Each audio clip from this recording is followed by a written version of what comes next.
Kyoto is one of those cities that can be like one big museum. There are just so many places that can transport you back in time and teach you a bit of history. But if you're like me, there's only so much museum you can take. I've been to Kyoto several times now, and usually trips were planned around visiting certain shrines and temples, and doing that is amazing. But we wanted to change things up a bit this time while still making sure we got an authentic Kyoto experience. So instead, we planned our Kyoto trip around food.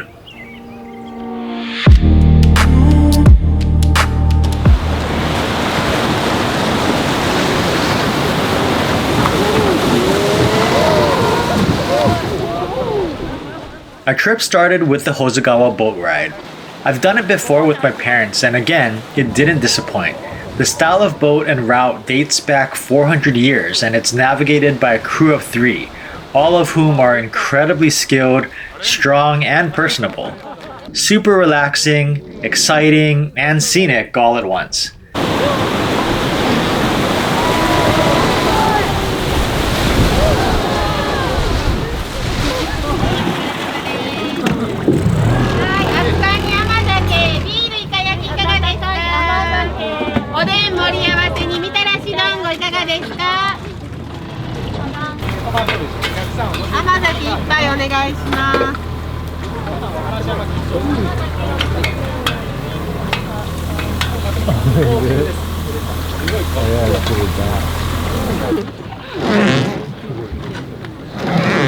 The ride brought us to our lunch destination in Arashiyama.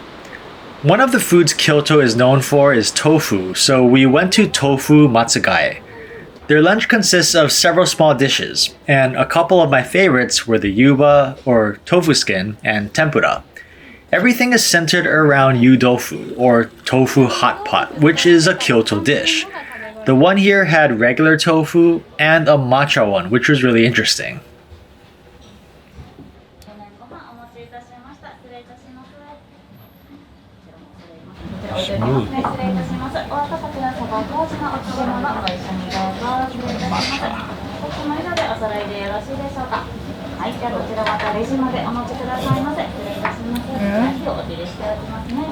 It tastes like matcha. Wow, that's interesting. How was the boat ride? It was fun. Yeah, how was Yeah. lunch? It was good. Yeah. Yep. Healthy. Short stop at a Yuba soft serve ice cream shop that I like. I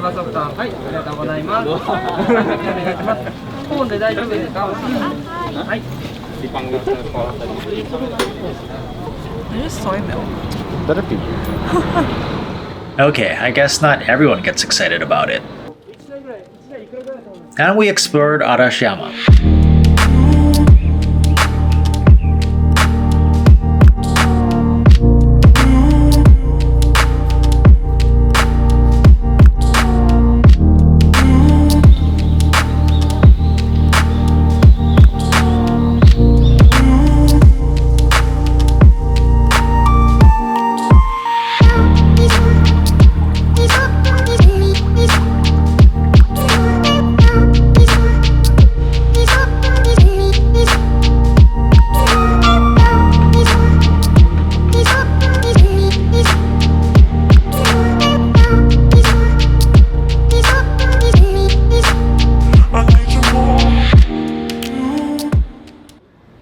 Dinner was at an Obanzai izakaya, Minami.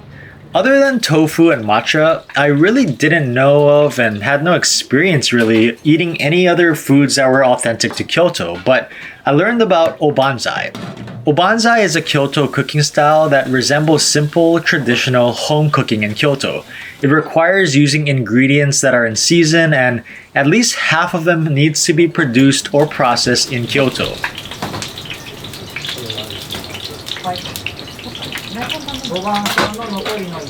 Delicious, and as expected with Kyoto food, most dishes had a light, subtle taste.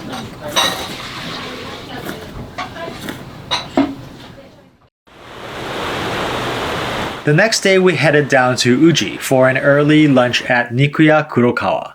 We arrived before it opened, but there was already this line. So why are they popular?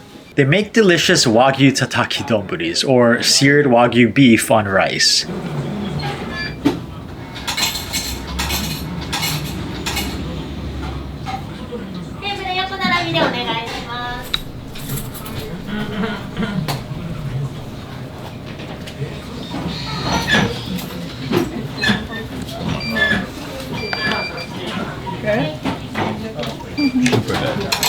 So we just finished eating the meat. How was it?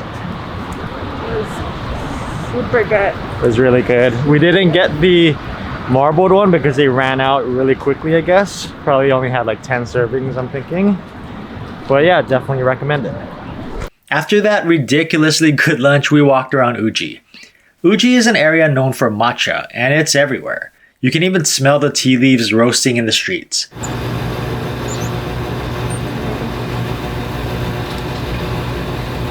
Byodoin Temple was right in the neighborhood, which was great because I hadn't been there before. It turns out, it's beautiful.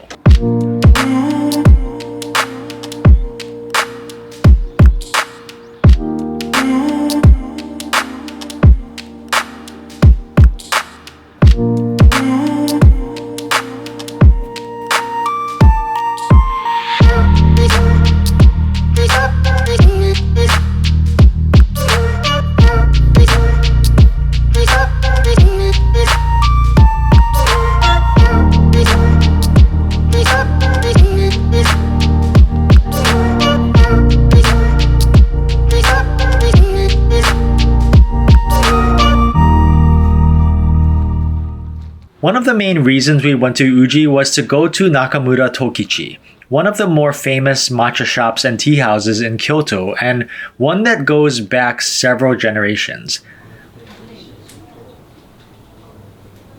We got to watch our matcha get made, sit on tatami mats in an old Japanese tea house, and peacefully enjoy our time there.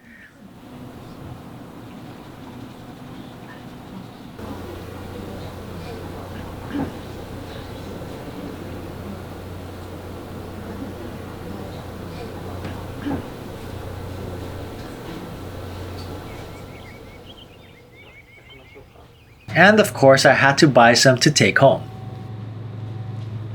We headed back into town and met a local guy at our next stop that asked us, "You're visiting Kyoto and you came here?"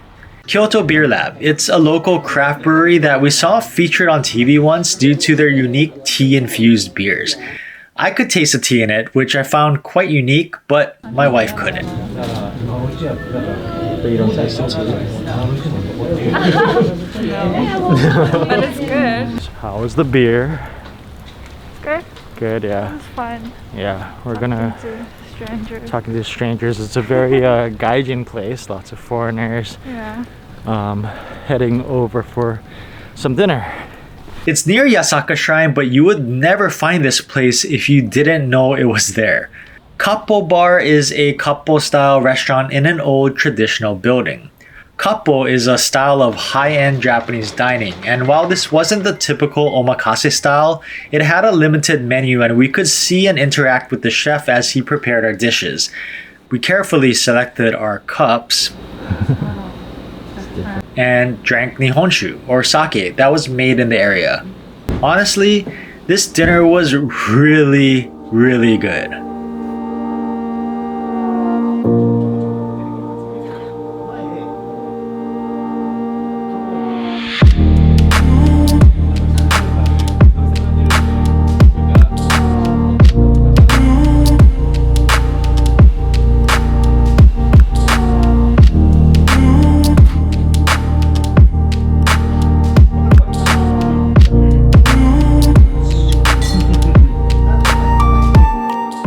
So our trip was going great.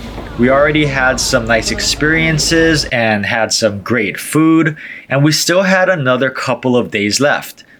We saw more beautiful fall sights, found one of the coolest ramen shops that I've ever been to in Japan, and stayed at an amazing hotel with a spectacular view of Kyoto. Thanks for watching and hope to see you in part 2.